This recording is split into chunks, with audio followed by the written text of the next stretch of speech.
What's going on, my tile friends? How are you doing today? Hope you're having a great day. Happy Wednesday, and hope you're having a good week. Getting into the week, I should say, getting over that hump day. We've got another great guest today, another interview with Keith Barnett out of California, and he is a licensed C54 tile contractor out of California. He is also a CTI.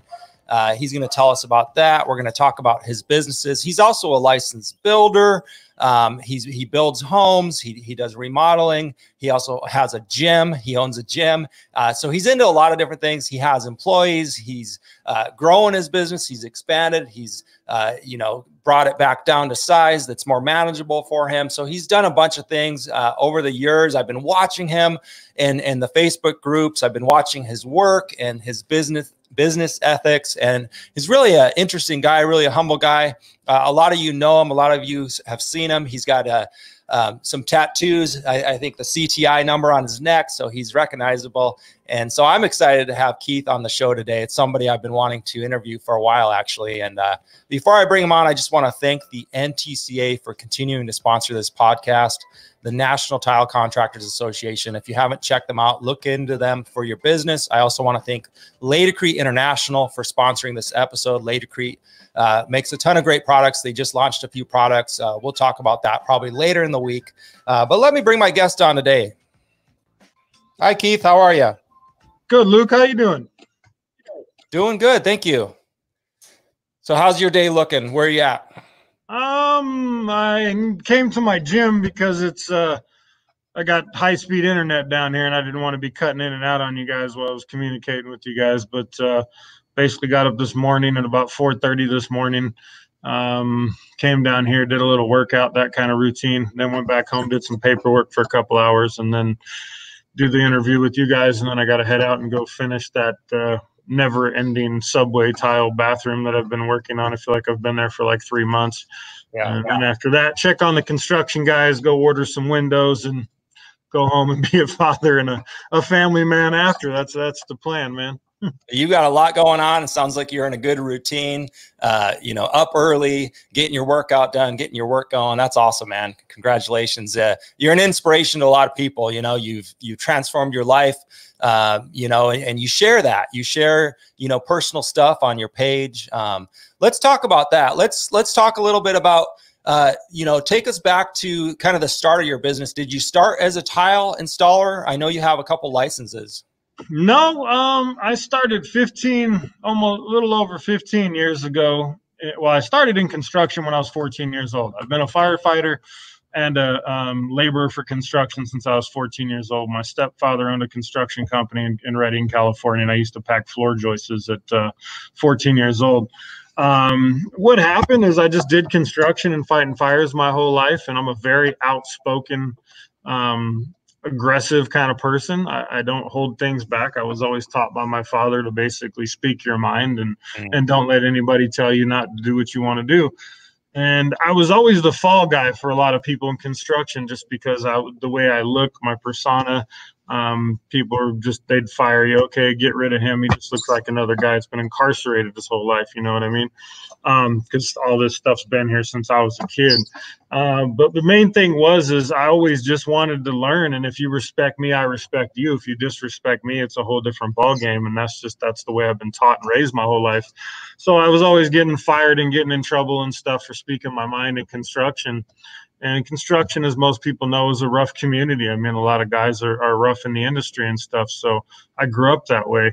And I just got tired of being the downside of it. And I mean, a whole bunch of years into construction, I was like, I've been doing this from foundation to finish work. And one of the big important things to me that I want to put out there to people is I was taught on custom homes. I was never taught on track homes. We were never taught piece. I mean, I know what piecework is and I've done it and stuff, but we were taught on $2 to $5 million homes. So in my industry of where I'm at and where I've been taught and stuff, we learn track home mentality and speed on custom high-end stuff. So we would blow out $3 million homes the time it would take somebody to blow out a track home and things of that nature. So I was very gifted by the people that taught me. They were very informative.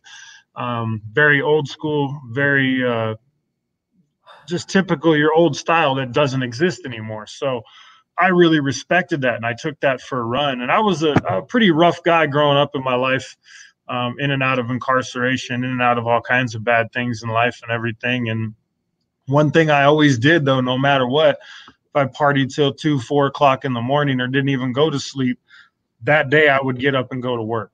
I would be at work no matter what. And everybody always said that the group that I ran with before I really started to change my life was, no matter what, man, you were at work. You were with us all night, and then we turn around and look again, and you're gone. And it's like, well, hey, I mean, I didn't have people to pay my bills. I didn't have people to donate to. I didn't have roommates and things like that. I mean, I lived under a bridge for 1.5 years of my life in Redding, California. So I just basically slept in a sleeping bag when I got off work, went to a buddy's house, took a shower, and then my boss would pull up at the end of the bridge on Hartnell and Bocelli right there and honk the horn at 6 in the morning when I worked for a landscape company to get in the truck.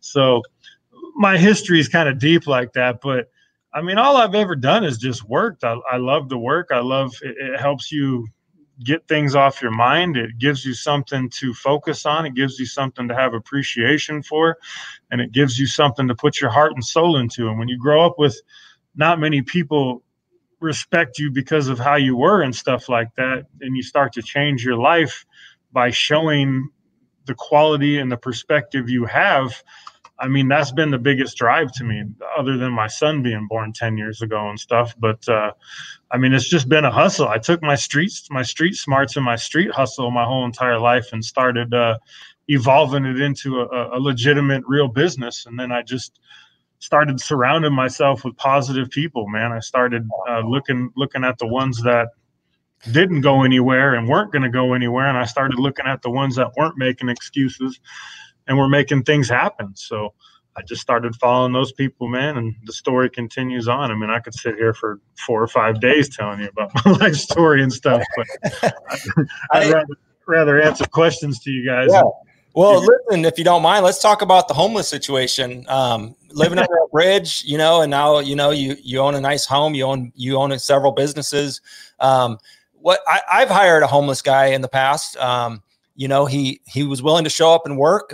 He was an alcoholic, you know, and he was honest about that. And, but he showed up every morning, like you're saying. And when it's hard to find employees and you find somebody, and you can have an honest conversation with them and put them to work, there's nothing, you know, wrong with that.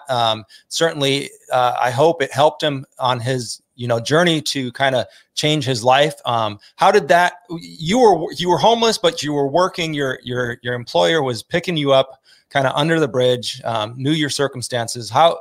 So where did you go from there? How did you get out from under that bridge? What was the next step? I had options. I had friends that allowed me to stay. Like I had a buddy who kind of had like a trap house kind of style thing, but it was like all hands on deck, but there was only so many room for so many screw ups, you know what I mean? Yeah. And he had a couch in his backyard, and I tried that for a little while, and I was just peaceful, man. I would go to work my butt off in the sun all day doing landscaping and constructional things and stuff, do roofing.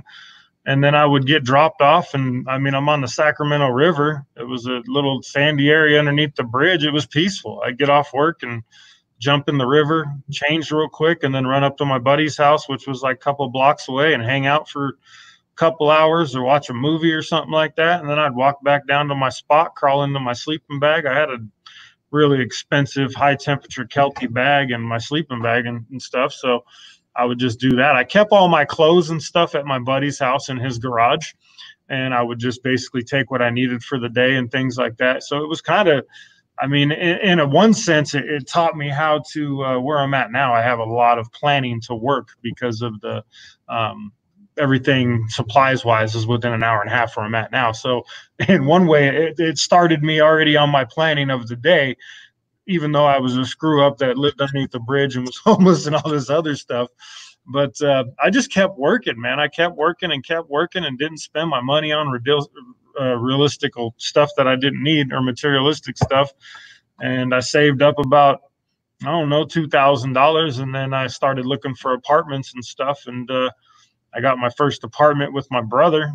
and just lived there. And the same thing, we lived like animals and rock stars and stuff, but every day I got up and went to work. I mean, it was it. I had to pay the bills, had to have the power on, had to have the water on, and things of that nature. So I just kept grinding, man. I've always done that. Just take my street smarts to the business side of it. But mainly it started off my life really. I mean, I was a really aggressive, violent individual that worked when I was younger. I did not ultimate fighting stuff, but kind of in that scenario of like casino brawls and underground backyard stuff and garage fights and stuff like that for different organizations of goofballs for entertainment stuff. But it really wasn't until I decided to come to Quincy. I got locked up for some stupid stuff I did.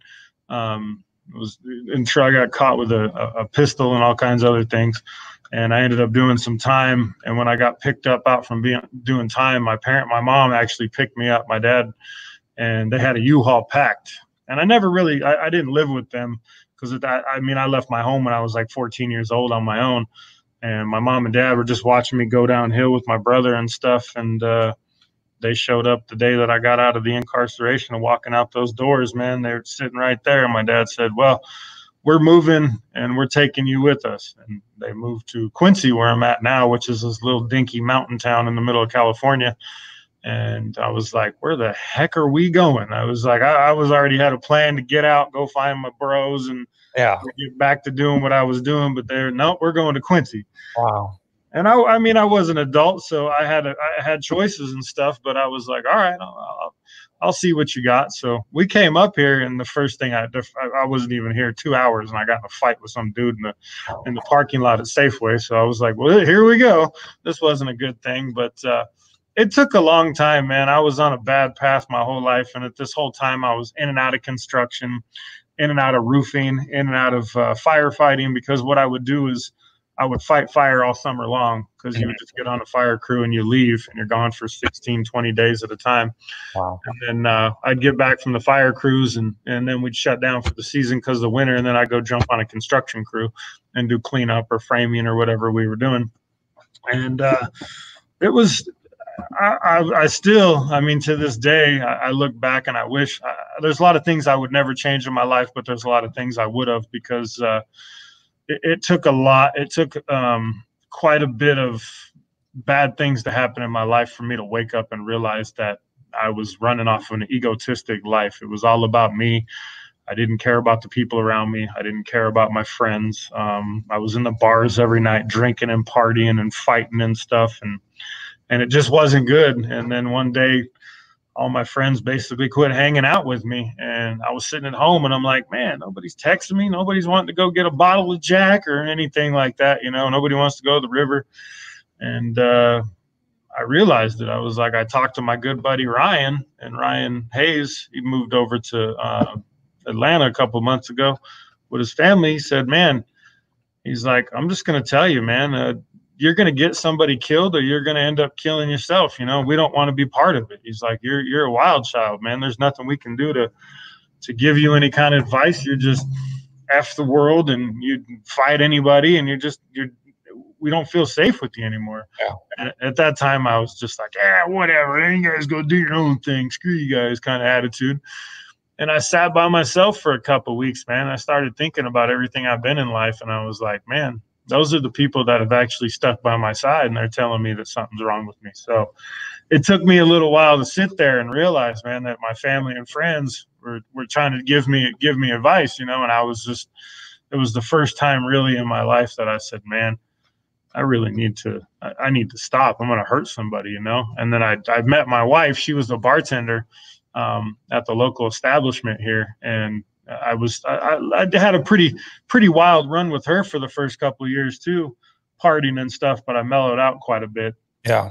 And she saved my life, because the people I grew up with in Shasta County, man, they're out of a group of about 20 of us. There's probably 5. The rest are dead or in prison for the rest of their lives right now. So, and it was just, my wife really changed. She changed everything about me. She showed me confidence, appreciation, love. I really, growing up, I really never had that. You know what I mean? My dad always, he loves me to death, but he's same thing as me. He's always working, always gone, comes home at 7 o'clock at night, goes to bed or comes home at 7 o'clock, gets up to go to work at 5 in the morning. So I didn't see him that often. I'd see him possibly for dinner and things. And my mom was a nurse and always in and out too and stuff like that. So I didn't really have the family life. So my girlfriend gave me that. And basically I started looking at the people around me because I was in a small area and everybody was very judgmental. And I could understand because I did a lot of stupid stuff and I had a reason to be judged, you know? Yeah. But I don't know. I started looking at it and I was like, I got to change. And I worked for this really high-end contractor, and he had an 80-year-old guy who worked for him that was our foreman, and he'd always just blame me for everything. So I finally just lost it and I quit. I was like, I'm done. I'm just going to go get my license. I've been doing this my whole life. I can do the same thing, man. I don't need you blaming me because you're too incompetent to do your job anymore. I'm out. Yeah. So I left. I shut down everything. I just jumped in my truck, drove home, told my wife I quit my job and I'm going to go take my contractor's license. And she said, I mean, most people would be like, you're a fool. You got a job. You got your bills paid. And she said, is that what you want to do? I said, yeah. I was like, I can do it. And she was like, anything I've seen you put your mind to, you can do it. So you go do it. And I did. I just paid for the classes, did the studying and stuff, and went down and took the test. And it was devastating because the first time I took the GC test, I actually failed the law part of it. But I knew the trade, like no worries. So I was like, the law can't be too bad. But then come to find out, California is more about liability than it is the actual trade. So I had to wait a couple months and then study the law a little bit more for all the RMOs and all that stuff and sole proprietors and the legalities of everything. And then I went down there and passed it. And that was the starting of a whole new world, man. At that point in time, I was like, okay, now I'm a business owner. I can't be at the bars knocking people out. I can't be at the bars getting knocked out. I can't do this kind of stuff. I've got to, these people are going to have me in their house. You know, I can't do this stuff anymore. So I started thinking, and at this whole time I've done martial arts and combative sports and stuff like that as well. But I wasn't really stepped into it too deep. I was just working. And I was pretty fortunate who I ran with construction wise, because they were all really qualified, good, educated people. So that's really where we get to at that point, man. I'll let you ask some questions or talk to some First people. of all, man, what a transformation. I appreciate you sharing that. I believe that this is going to help a lot of people and give people inspiration. Anybody can do it, you know? Anybody can do it, man. And let's face it, you know, being in the trades, like Keith, like myself, I got in real young. And if you've been in the trades 10 years or longer, you've seen some crazy people in the trades. You know, you bounce around. You know, a lot of us have had similar experiences as Keith. You know, I never, you know, was homeless or anything like that, but I've seen what you're talking about, so I can relate to it. And I know a lot of people that are listening and going to be listening to this on the podcast can relate to this. So first of all, thank you for sharing your story. It's inspirational. It really is. How long ago did you get that GC license? Was that like 10 years ago or less? Or no, I've had my contractor's license now for 15 years. Okay. I started my own business right about 15 and a half years ago. Okay. So I think the takeaway for me here is, anybody watching too, feel free to ask Keith or myself questions. But the takeaway, you know, for me is hard work, perseverance.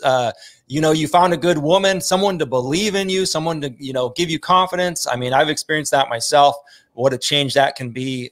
And just somebody to believe in you and say, go chase your dreams, do it. You know, and then we're going to just kind of fast forward to more modern times where, you know, your business, you know, I'm certain you've had all the same struggles everybody's had over the last 15 years, you know, growing, expanding, California taxes, et cetera, et cetera. Let's talk a little bit about, like, when you started getting to the point where you're hiring people, you're getting your name out there, and was it Quincy you said? Yes. You're getting your name in Quincy, and people are starting to like look to you as a builder they can trust and like and know and hire. What was the next kind of evolution? Did you start hiring lots of people to work under you? I I had a couple people that I worked with that are friends of mine in the other construction things that were subcontractors as generals too, and we would just team up and get projects done. Mm. I've got one guy that's worked with me damn near almost 12 years now. He is more like a father figure to me. He's in his 60s and we've been together a long time. He ran 60, 70 people construction tracks in Los Angeles growing up and stuff. So, I mean, his construction experience was insane. And when I was doing construction for a company I work for, he was always driving by with his own company. And it got to a point in life where he was tired of doing what I'm doing now. So he wanted to go to work for somebody. But he still had his GC license. So he just stayed a licensed contractor and he's incorporated. So it just came to a thing to where I 1099 him. And it's been that way for 12 years. And I mean, it's been awesome. But yeah, I've had a lot of employees. I mean, it's hard because where I came from and what I've done, I've always tried to help other people. And with helping other people comes a lot of problems because there's a lot that don't want to help themselves yet. So you put your neck out on the line, being somebody who relates to people of that nature, and you open up your heart, which growing up the way I did, you never do. You don't show your weakness because people could use it against you, which has changed my whole life. I mean, now I have a whole different thought process on that now. But so I got burned by a lot of people. I got a lot of tools stolen. I got in a lot of altercations with people over stealing stuff, people lying to me time-wise, stuff like that. So I started trying to research how to make a well-oiled machine work. And I did a lot by construction knowledge and construction estimating books, a lot of reading, way before all this stuff, jumping online and looking at 2% of the actual factual information before you say you know it, you know what I mean? So I started looking at the ways people estimate stuff from foundation to finish work, the availability of estimating something with the, you want to say, allowance for plumbing fixtures, for lighting fixtures and stuff of that nature. And then it came down to where people were asking me, they're like, well, we want a price for this house. And it's like, well, I can give you a basic price, but if you pick a $20,000 bathtub, it's not going to go, you know what I mean? So my thing with construction and evolving with employees and stuff was just being 100% honest with everybody. I mean, in the 15 years of doing construction, I've had one client that wasn't happy because I was taught in building that you do everything right. You do everything correct. And if you can't do it, you research how to do it. And if it's not correct, you make it correct while you make money on it or not. And I've never advertised a day in my life except for Facebook and sweatshirts and t-shirts.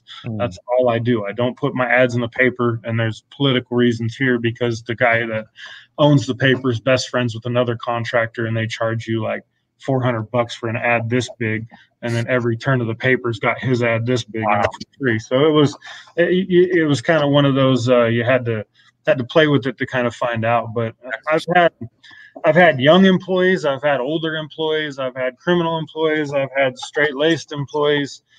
And when it comes down to it, business and friendship is very hard to keep separate. And employees get comfortable because in my surroundings, I treat all my friends like family. You know what I mean? So I'm buying guys lunch. I'm joking with guys at certain times. I'm paying guys hours to hang out and bullshit as I teach them stuff. But then there's times to, I got to watch the language thing. But there's times where you got to get down and get dirty with it. You know what I mean? And it's like a concrete truck shows up and there's 10 of them in a line. It ain't time to sit here and discuss what we did the day before. It's put your concrete boots on, grab your screed, and let's put some mud, you know? Wow. And, I mean, roofing, siding, all that kind of stuff. So over the years, I've kind of weeded through people and found the ones that can keep business and friendship separate, but also can joke around, screw around, have a good time. But when it's time to get down, time to get down. I mean, we all make money off of this. We're all here to pay our bills and stuff. This isn't Sunday Brady's camp or something like that. So it's like, it's been a hard chance, man. It's been hard for me to deal with that over the 15 years. My body is torn. I mean, from combative fighting most of my life and martial arts and then construction, tile.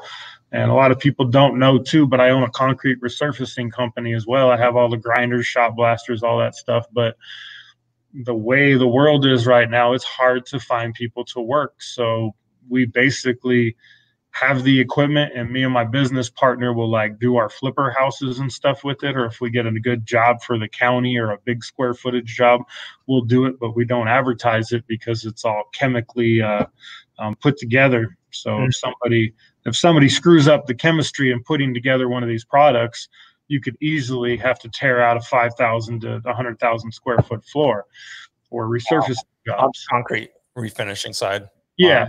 So we leave that alone unless it's a beneficial job for both of us to go knock out for a couple of days. Employees for construction. One of the biggest things I've learned is teaching people there's a time and a place for it.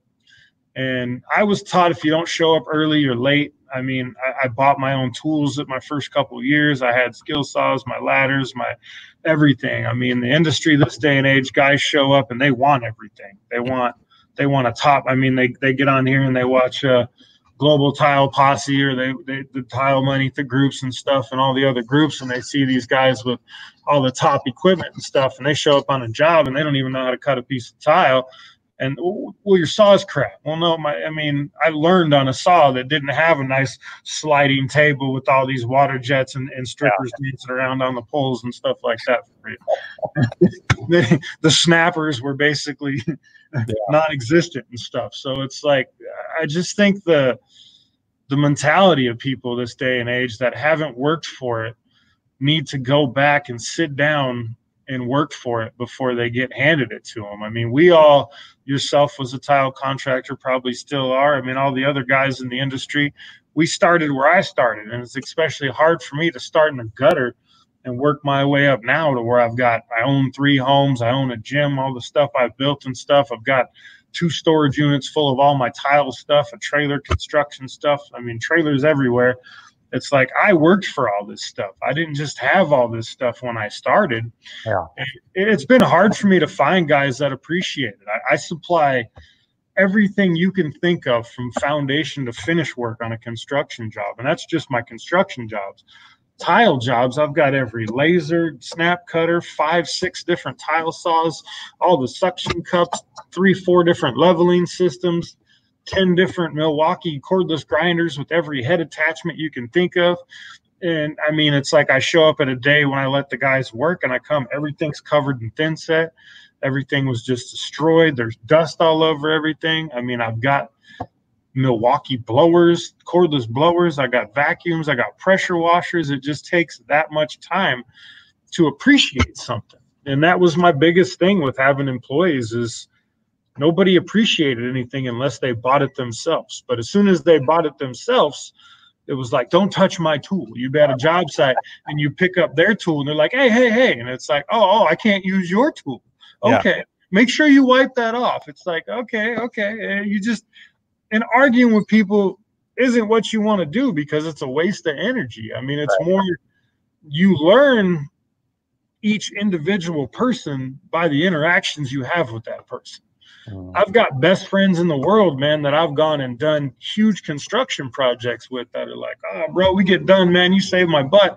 I'll give you a bonus. Thanks, dude. I'll throw you $5,000, something like that. We get done. He goes out and buys his wife a new car, his kids new bikes and stuff, and just tells me thank you. Yeah. I don't hold that against him. I learned from that lesson. You know what I mean? Yeah. That's what I've done in construction and tile my whole life is I've just, whatever's been somewhat a negative process, I learned from it. Okay, I can't hold that against that person. That's just how that person is. But can I work with that person? Can I continue to do this? No, I can sit and drink beer with this dude all day long or go barbecue and take the boats out with the family, but I can't work with him because that's not how I see things done, you know? So it's just kind of taught me the employees has been a really hard thing, man. My whole struggle with construction has been employees and having the right ones. I mean, I'd have to say percentage wise, I've only got about 20% of my time in 15 years that my employees did something I didn't have to go back and fix. And tile is a big hard thing for me because like following a lot of people. I mean, there's some amazing artists out there. I mean, tile has become, it's not just slapping tile on a wall anymore. I mean, tile has become an art in my opinion. And I like to put my detail on everything. And I screw up stuff all the time. I mean, I'm a hack, don't get me wrong. But the thing is the longevity of doing tile, you know, where you can leave something and where you can't leave something. Right, right. Lippage and stuff. I mean, you never want lippage, especially if you're posting stuff on social media, because you'll get all your troll buddies out there going, "What's that?" And they're all pointing at it and things of that nature. But you learn over a time what you can leave and what you can't leave. So when you show up and somebody's already so deep into a project, but you see a mess up, that's another thing I've became really good at in my life is I'm a problem solver. I mean, take the energy that you're going to take to yell at somebody, throw a fit, throw tools across the shop, just be a problem. You could have took that energy and found a problem and then took a solution and made that problem go away. And with tile, I mean, you can do all kinds of things. You can pull it off the wall. You can go over the top of it. You can pull tiles and grind them down. There's so much different manipulation in the tile. And I've learned that from working with so much wood and concrete products and stuff. But it's been hard for me, man. This last year, I told myself 2 years ago, I wasn't going to do this anymore. I was going to do my own thing and do this and do that. But the phone kept ringing. And I answer the phone and people are like, "Well, when are we going to start my addition?" "Well, I'm going to set you up with my other buddy because we're 6-8 months out right now. And this coronavirus has screwed my schedule up massively too." And these people would tell me, "No, we want to wait for you." So it's like, do I just tell them, "No, I'm not doing it no more"? Or do I say, "Okay," but then I feed a bunch of other people in the business and stuff like that. So, I mean, it's not only my mouth that I'm feeding, and that's the hard thing. So being, you got to run soon or? No, you're good. Just one of the guys that comes into the gym, comes in all the time. He just walked in and just said hi to him. You, being that you're a thinker and somebody who likes to learn from experiences, even the negative experiences in life, it seems like you flip them and look at the positive side of it. What are you doing differently now with employees, training? What are you applying from all your experience in the last 20 years in construction and life in general that you can help somebody kind of, apprentice them, teach them, nurture their, have you had I know you've had good experiences with employees and workers. Can you highlight some of those? Yeah. In my opinion, I mean, the way I grew up, it was always you work for what you get. Your worth is what your worth is.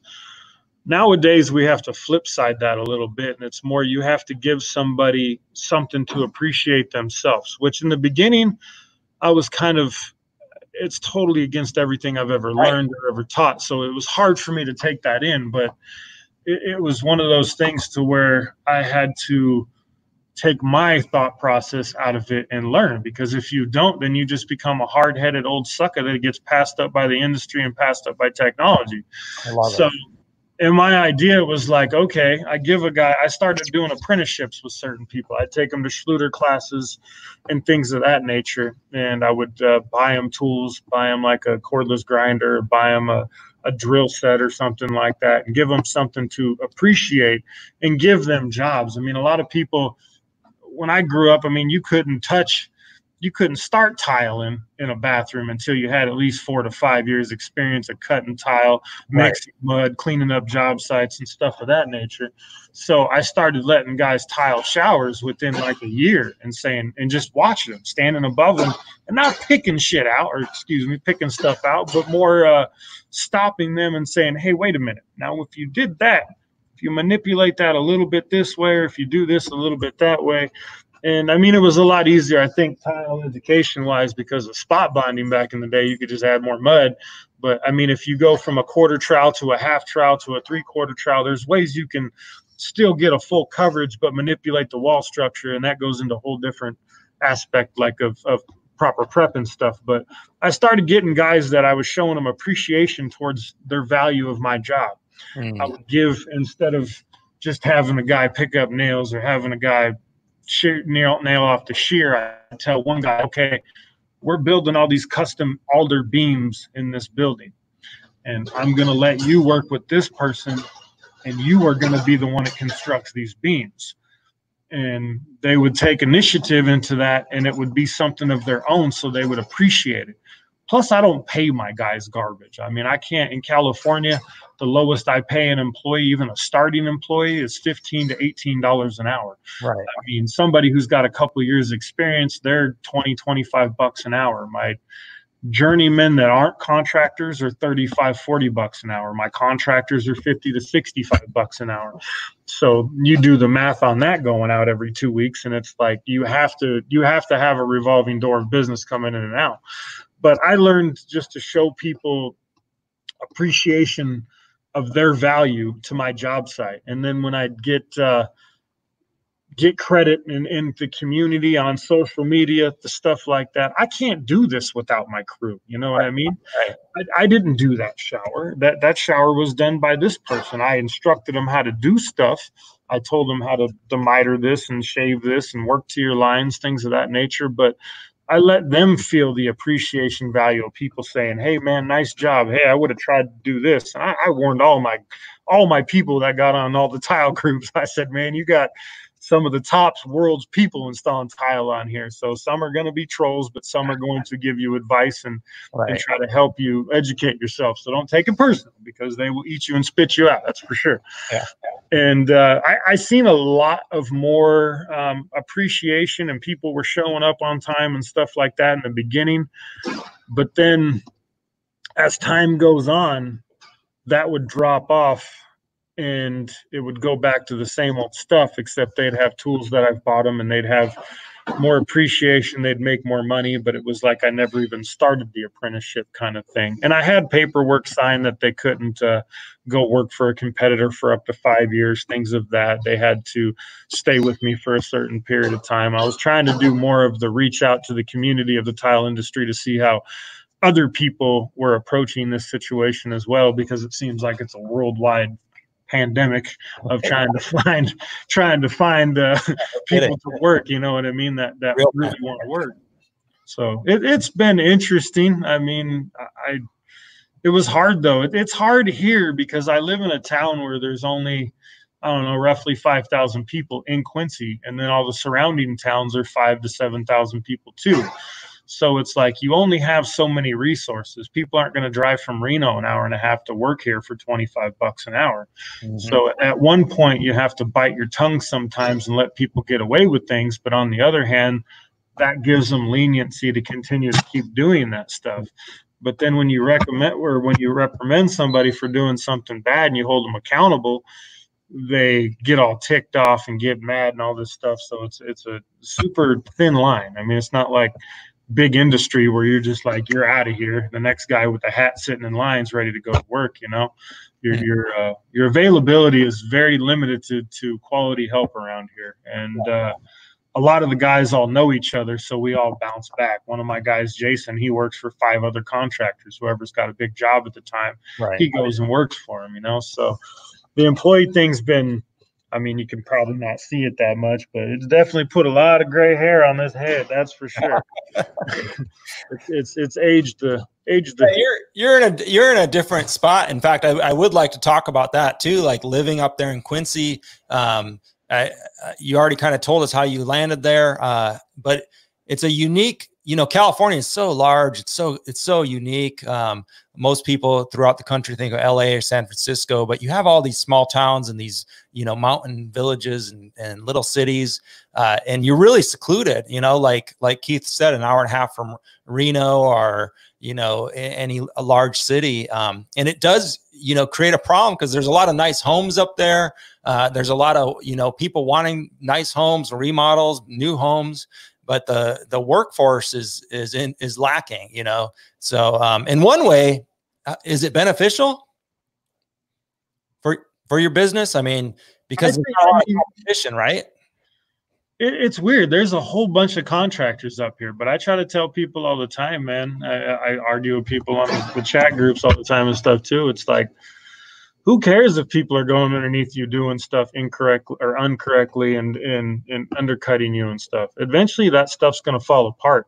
And somebody who stands by their quality and their loyalty towards people and stuff, you're going to get a call to fix that. It might not be this year, it might not be next month, could be 5-10 years down the road. But if you stay with what you do professionally and correctly, they're going to call you. They're going to see the quality of work you put out from social media, from pictures of friends. I mean, I walked into a shower the other day that I had to redo. I know the guy that did it 2 years ago. And like the mosaics looked like they were just a bunch of little 2x2 glass mosaics of 4-inch by 12-inch pieces in a accent chest height. And it looked like he put the mosaics in about 1 inch of mud and just pushed it in with his finger. I mean, they were so uneven and on level. I was like, wow. But I wasn't going to, it's not my job to tear somebody apart and say this wasn't installed correctly and who did this, you know what I mean? I just go in there professionally and say, look, ma'am, the reason you have all these dark lines around your grout line is because they use the cementous grout in the change of planes. I mean, you need to use the siliconize that allows for expansion and contraction and things of that nature. And you just dissect the things and hit them with intelligence and education of what you do. And they appreciate that. It's not, and you got to be careful though too, because arrogance and ego and confidence, there's thin lines between that. You know what I mean? Yeah. So you got to be very, very careful with that stuff. But I mean, and there's all kinds of walks of life. I deal with certain people because they like my personality. They like my honesty, my loyalty. I look people in the eye, shake their hand. I mean, I'm very professional, very respectful towards people because the way I grew up. So some people hire me for that reason. People will hire you because of your political reasons. People will hire you because of your height reasons. People will hire you because you don't have tattoos. People will hire you because you do have tattoos. So there's so many walks of life, so many opportunities for everybody in construction. I don't nitpick at people. I mean, you give me a bid, I give them a bid. I justify my bid, you justify your bid. That person's going to pick who they want to work with. It's like I did a lot of direct marketing and sales when I was younger, and I used to work for ACN and stand up on a stage in front of thousands of people in a suit and tell them my story because it was such inspiration. Really? Yeah. And the first time I walked out in front of 5,000 to 7,000 people and had to explain what I did, I was like, first thing I thought was think of everybody naked. No, that didn't work. Just try not to blumber. And I was like, I'm just looking at everybody and there's big screens up above me. And I'm like, man, wow, this is really uncomfortable. And the whole crowd just started laughing. So it made me comfortable. And it made me how to relate to people. I'm like, I'm not gonna sit up here and feed you a line of crap. I'm just gonna tell you what I've experienced. And that's helped me with construction. I mean, there's so many walks of life. There is a lot of people here and a lot of contractors, but there's so many different people for different reasons, you know? So, I mean, with all the construction going on, I'd say there's 25 plus contractors here and we all know each other. So it's like we see each other, wave at each other and stuff of that nature. Some underbid, some are kind of shady, but it's like I go back to the positive over the negative thing. I learned that. So I don't deal with those guys. I just wave at them because I'm in a small community kind of thing. But I mean, if that answers the question. Yeah. Before we wrap it up here, I would like to kind of circle all the way back, to kind of, finding peace, quieting those angry thoughts, controlling your anger, changing your mindset. Ken, I've been around you a couple times at, I think, Las Vegas and surfaces. And, Keith is, if you never met him, I think he's like 6'7", 6'6". I'm 6'4", and I think you're bigger than me. And he's, intimidating to be around, to be honest. But when you start talking to him, he's like a gentle giant and a really friendly guy and just got this nice peaceful vibe or energy about him. What kind of, things have you done or do you have to do on him, help somebody that's maybe struggling with controlling their, disquieting thoughts in their head? What can you tell somebody, inspire somebody to kind of give them some idea of how you controlled your anger and kind of transition? Is it a daily fight? Is it a daily struggle, or do you have it kind of under control now? It used to be. a daily thing when I was younger, but martial arts, jujitsu, and just quality of life. I see a lot of stuff on social media and stuff like that, and it's so fake in life. It's like my best advice is tell people, even though I do the same thing and I get sucked into it too, put it down and go enjoy your family, man. Yeah. I mean, we keep our fifth wheel up at a seasonal spot up at Bucks Lake, which is one of the most beautiful places in the United States, I think. And we go up there usually every Friday or Thursday, and we sit there till Sunday night or Monday, and we come down, and just the energy, the heart rate, and just the happiness of having a good time, enjoying your kids, enjoying your family. That stuff's important. I mean, it helps just slow everything down. One of the big things I do is jujitsu. It doesn't matter if you're 6'20" and weigh 700 pounds. There's a guy that's 4'2" that'll wrap you up and humble you like that. And for that, it's just being humbling. I mean, you take somebody who's been through so much in his life and handed a lot of people their butts in life and stuff like that in that kind of industry of fighting and stuff. And then you start learning a technique that anybody could come in, and it's more technique over strength and ability. It's humbling. And I mean, the mixture of jujitsu, training people, making people feel healthy about themselves, it gives me an accomplishment because I see them gain something that they've never gained before. So I guess it comes down to positivity, man. Surround yourself with positivity, and it weeds out all the other stuff. And I mean, I pick my battles a lot more now as I got older and stuff, but quality of life is huge. I mean, you don't have to keep up with the Joneses. Successful doesn't mean money. Successful means here. Yeah. You can have all the money in the world, but if you die, what are you going to do with it? You know, I mean, yeah. I've sat down with two people that passed away from cancer in the last couple of years, and I've told this to a few people, and I asked them, two gentlemen, they were both very successful. And I said, if you had a chance to take anything back, man, what would you do? And both of them told me that they would take everything back to have the time with their family that they missed trying to be successful.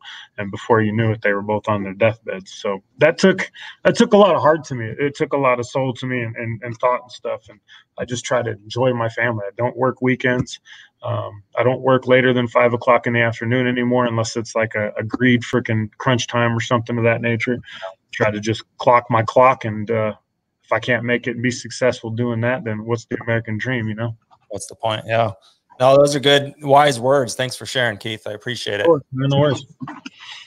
Well, Keith, I truly appreciate you taking the time out of your busy day to share this with everybody. I'm really pleased with, the direction we took it and let it go. And thank you for sharing again.